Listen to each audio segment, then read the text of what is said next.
De regreso, este es el plato del día, 1:23 de la tarde, y encima nos pagan por hacer este trabajo y uno tan feliz de recibir invitados tan especiales. Sí, a continuación vamos a hablar de una preocupación general que es válido tener muy pendiente. Tengo gripe. En estos días, bueno, esta mañana mi mamá me dijo, me dijo, ay, yo me siento que me duele la garganta. En estos días están circulando varios virus. Ay, sí. ¿Es normal? Sí, que en la época circulen. Ahora, ¿qué es lo que tenemos que aprender? Cómo nosotros evitarlos, cómo cuidarnos, etcétera. Y por eso para nosotros es un verdadero placer pues tener con nosotros al doctor Emil Jorge Mansur, neumólogo, internista, intensivista y además una persona que tiene muchos seguidores en redes sociales y que han aprendido mucho sobre cómo cuidarse a partir de el famoso y dichoso y malvado COVID. Bienvenido, doctor. Gracias por la invitación, vamos a ver si podemos responder algunas de las preguntas que tiene la mayoría de la gente en estos días. Sobre todo con esta cepa nueva, con este virus nuevo respiratorio del que estamos hablando mucho, que nos llegan algunas cosas de China. Y nos alarmamos el otro día porque se hablaba de un caso que había aparecido. Debemos temer, tenemos el caso, hay muchos casos, no hay ningún caso. ¿Dónde está el COVID? ¿Cómo que se llama el COVID? No ese nombre que no viene al caso. Metaneumovirus humano. Vamos a aclarar algunos puntos. Lo primero es que no es un virus nuevo, eso ha rodado mucho. Realmente entiendo que el origen de esta noticia tiene mucho que ver con informaciones no adecuadamente interpretadas y que explotaron en las redes sociales. Como ya sabemos, cualquier cosa en redes sociales yo digo verde y dependiendo quién lo diga, lo repite y todo el mundo sabe que es verde. Entonces, para esta temporada nosotros tenemos un aumento de infecciones respiratorias, pero eso pasa todos los años. ¿Cuál es la temporada, doctor? La época de Navidad, básicamente. El frío. No solamente el frío, es porque tiene varios componentes. Tiene un componente social, porque los pacientes viajan mucho, hay desplazamientos geográficos, hay actividades sociales aumentadas, que si conciertos, que hay personas que no salieron de una fiesta. Yo tuve como 7 actividades y yo soy médico. Ajá. Entonces, los otros imagínense ustedes. Entonces, desde el mes de noviembre hasta el mes de finales de enero, entre los cambios de temperatura, los desplazamientos sociales, es de esperarse aumento de infecciones respiratorias. Eso tampoco es nuevo. Este año dio violento, porque la verdad es que hay que admitirlo, dio duro, pero no por algo nuevo. Esa es la primera parte. Lo segundo, el virus es viejo. Eso está desde el 2001 y desde muchísimo antes. Aquí tenemos muchísimos casos. No solo inventaron los chinos comiendo murciélagos. No, para nada. El virus también sabemos diagnosticarlo desde hace muchísimo tiempo. Se hace una prueba que se llama panel respiratorio y se sabe que tenemos ese virus. Es un virus de la gripe. Yo te enseño el celular, te enseño 15 paneles de este fin de semana con el metaneumo. O sea, eso no es algo tampoco que nos va a volver locos. Ninguno de esos casos son severos. Porque también si se detectan temprano y se tratan los síntomas, al paciente le va bien. O sea, el problema es que, como toda afección respiratoria, tenemos muchos pacientes simultáneos. O sea, tú tienes un paciente con influenza y todo el que esté alrededor va a tener influenza, porque es altamente contagiosa.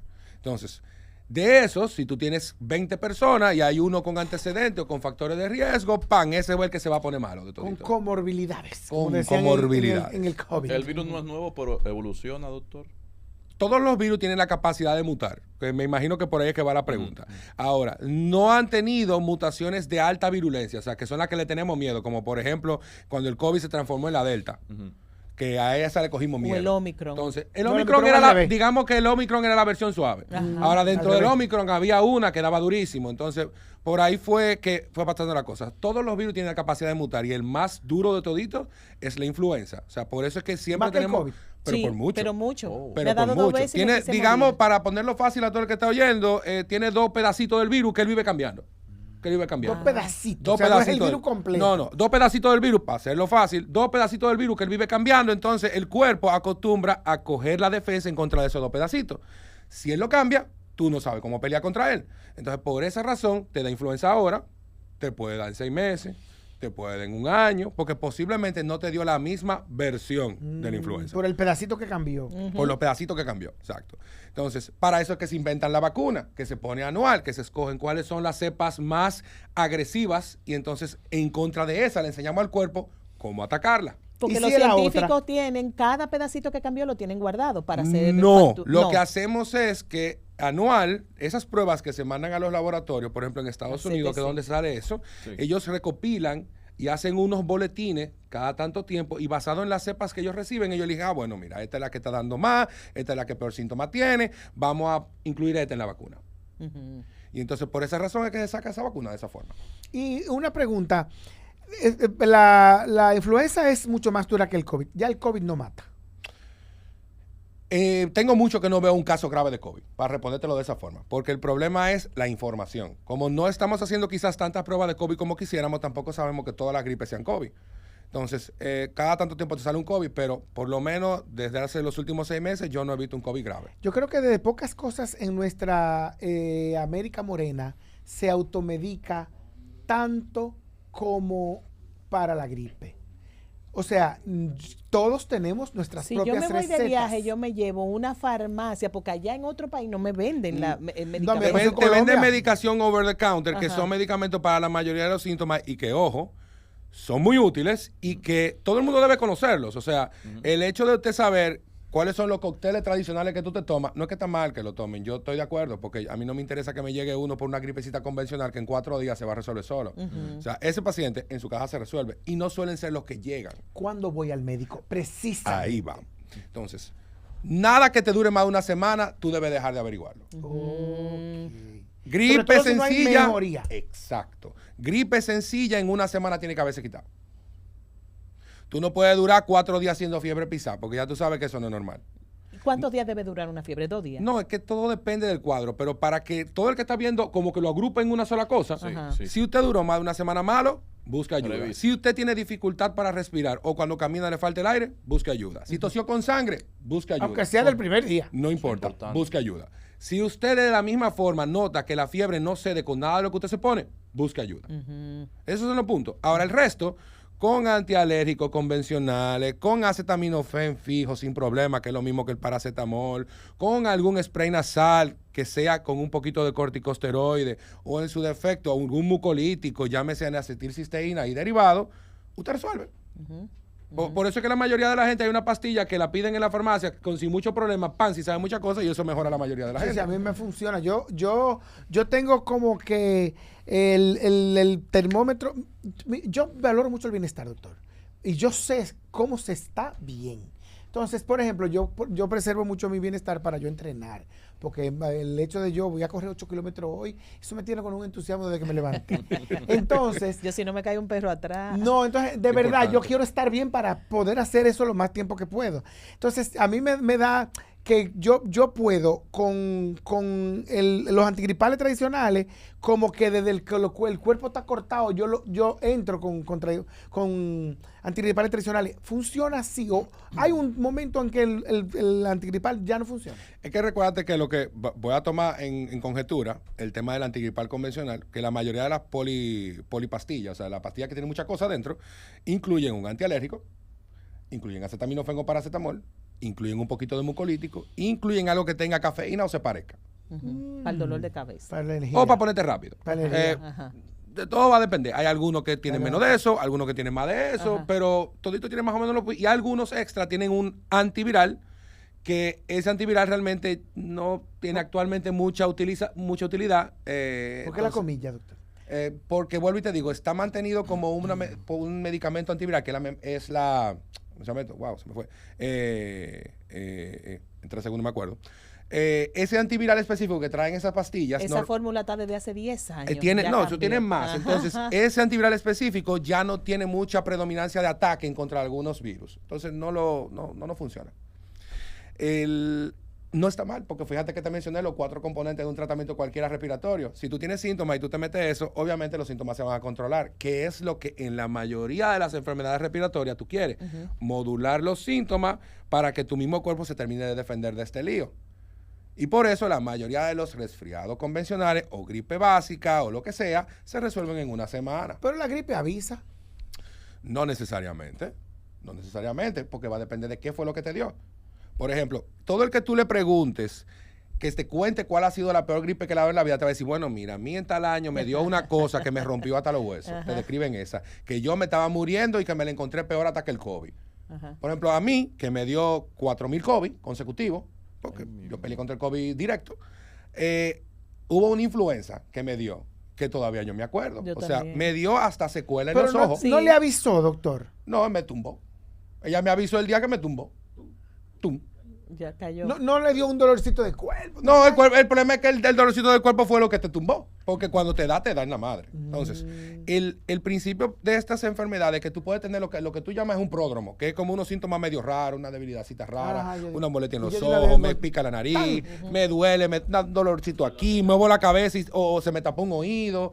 Todos esos síntomas prodromales son comunes para cada mayoría. Tradúcame eso, pródromo. Pródromo es ese periodo antes de que inicien los síntomas violentos.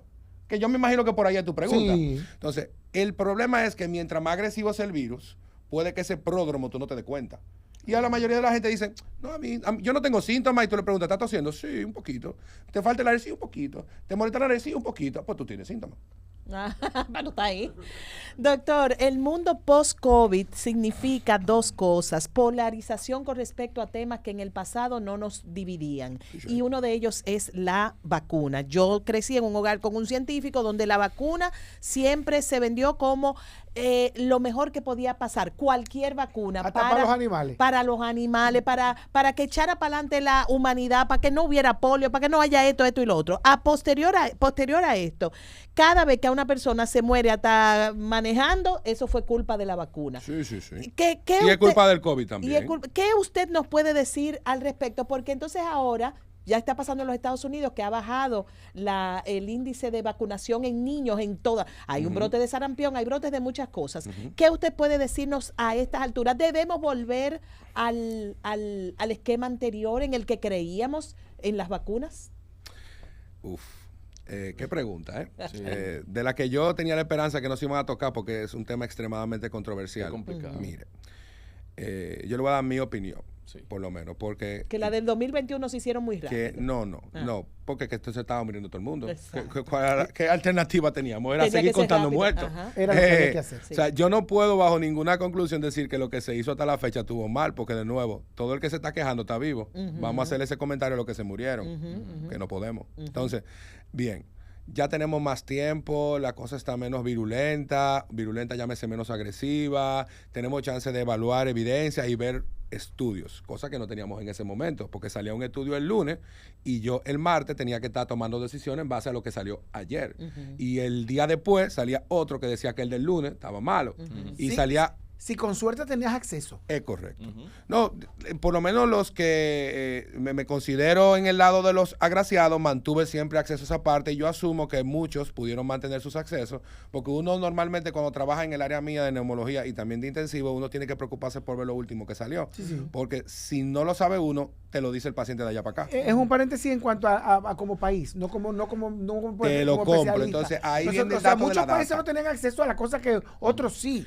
Mira, durante la pandemia, la información de COVID tuvo algo muy interesante, que desde el punto de vista médico, toda la evidencia disponible estaba 100% asequible para todos los médicos. Ah, qué bueno. ¿Por qué? Porque por el WHO, por las diferentes organizaciones, todas declararon que esa información era de emergencia y tú no tenías ni siquiera que estar inscrito en una revista, no tenía que... Nada, todo estaba disponible gratis. Porque había Lo una sigue urgencia estando. mundial. Todo lo que tenga que ver con el COVID está en toda parte disponible. Entonces, ¿qué pasa con ese cuadro? ¿Qué pasa con esos pacientes que estamos pensando en vacunar? Yo soy fiel creyente que la vacuna ayuda. Ahora, actualmente me lo hicieron fácil porque no tenemos las nuevas aquí, por ende no tengo que establecer una posición directa con eso, pero yo tengo mis reservas actualmente por la capacidad del virus mutar, por la virulencia actual del virus y por las evidencias que tenemos. Ciertamente esos pacientes con riesgo, o sea, con enfermedades comórbidas. Tengo una niña de con 82 años que esa yo- jovencita, esa jovencita. si tuviéramos la última vacuna, Ajá. la que está disponible en Estados Unidos, probablemente yo le diría valore ponérsela. Pero sí la de la influenza que está La aquí. de la influenza, entonces viene el dato. Es importante vacunarse más o menos entre la temporada de octubre, Octubre, ajá. diciembre. Ya después de ahí, la efectividad que usted iba a tener probablemente baja mucho. Ok. Entonces, de nuevo, la recomendación es la vacunación anual. Es la recomendación que se mantiene en las organizaciones internacionales a esos pacientes en extremo de la vida o con enfermedades comórbidas.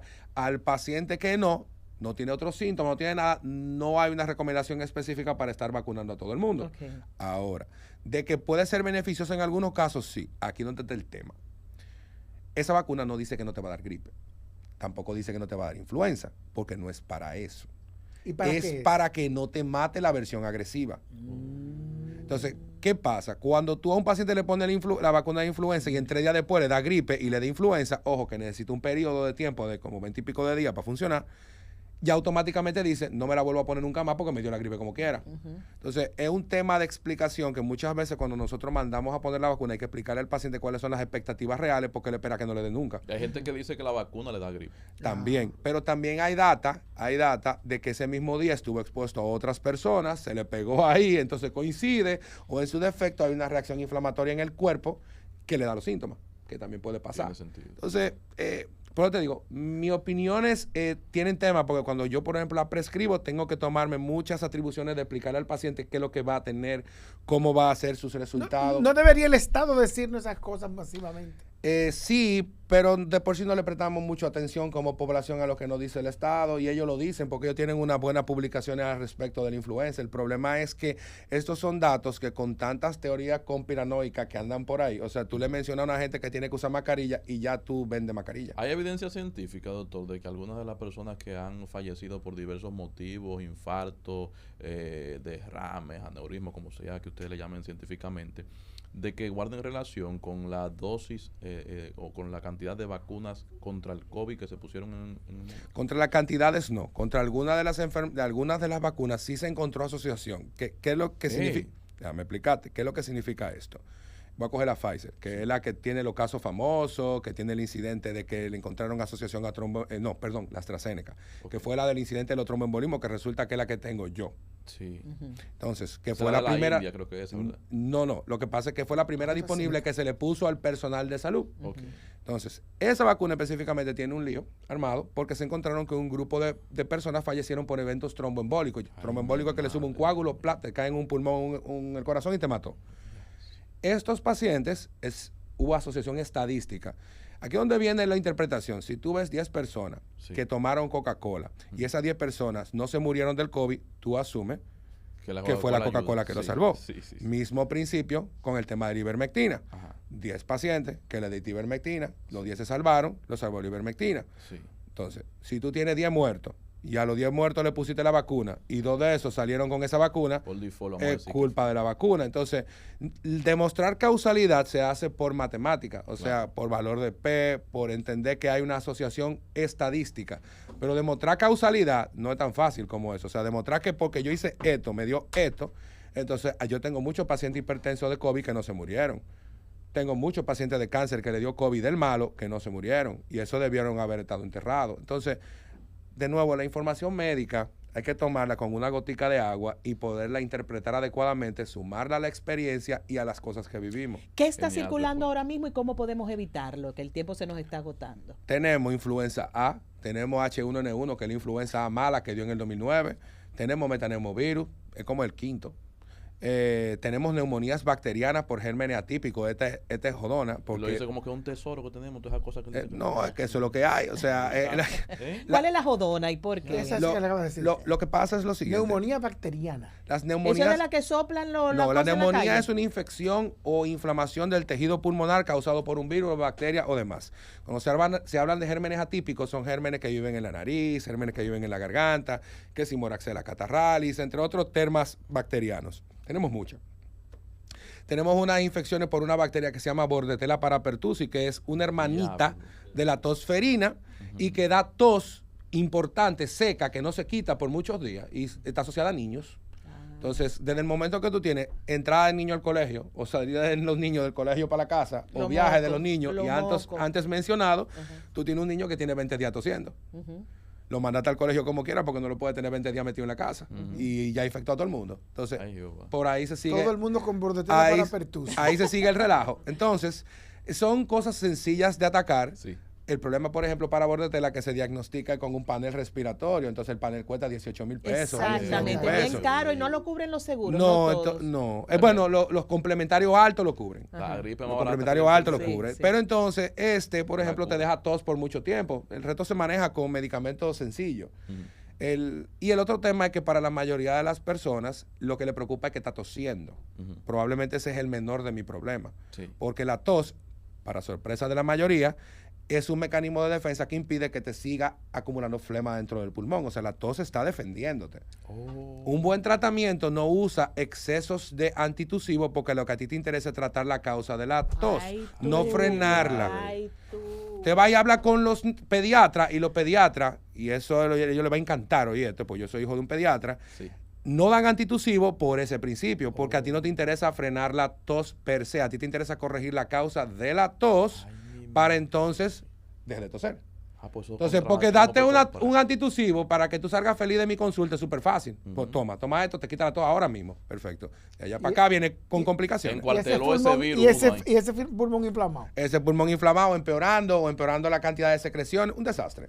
Entonces, repitamos, la función de la tos es... La tos es un sistema de defensa que nosotros tenemos, que cuando hay algo en la vía aérea, desde aquí hasta aquí abajo, está diciéndole para que la saque. Sácame Saca eso. esto. Cabeza hasta pecho. Lo mismo que el vómito del sistema gastrointestinal, vamos a sacarlo.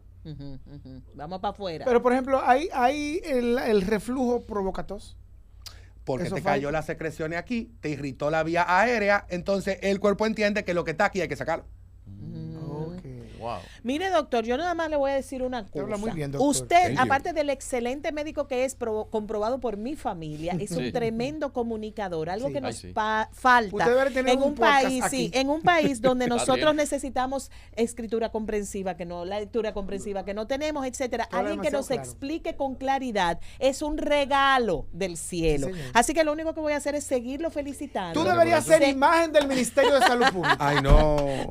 En serio, o sea, tú deberías ser el que sabe hablar el nombre del ministerio. Para que la gente entienda. Porque hablas en un tono muy cotidiano. Él tiene una vocera aquí. Bueno, sí, claro que sí, de mi parte también. Esa es de la mía personal. Sí. Pues al doctor Emil Jorge Mansur, muchísimas gracias, neumólogo, internista, intensivista, además está en 2 clínicas, yo me sé donde quiera que él está, yo sé dónde está. Se perdió usted. Muchísimas gracias. Gracias por la invitación, de verdad que sí, ojalá que la gente se cuide por ahí y que use su mascarilla y se lave las manos, que es lo único que podemos hacer ahora mismo. Mascarilla y lavarnos las manos. Y el té de la abuela, el tecito previo. Todo eso cae bien, yo soy pro a todito los té, me encantan, son chulísimos y mejoran muchísimo la sintomatología, que es lo que usted necesita. Claro. Ahora, y hasta las emociones. Evitémonos el té de tilo, que es el único que yo tengo tema, por el tema de la hepatotoxicidad del té de tilo, que daña el hígado, pero después de ahí todos los otros son buenos. La mascarilla, doctor, ¿para enfermo o para el sano? Ambos. Porque si usted está tosiendo, que no se lo peguen. Y si usted, que no se lo pegue, pero que tampoco le sumen algo más. Muchísimas gracias. Wow, tremenda participación del doctor Emil Jorge Mansur. Hacemos una pausa y en breve regresamos. Este es el plato del día.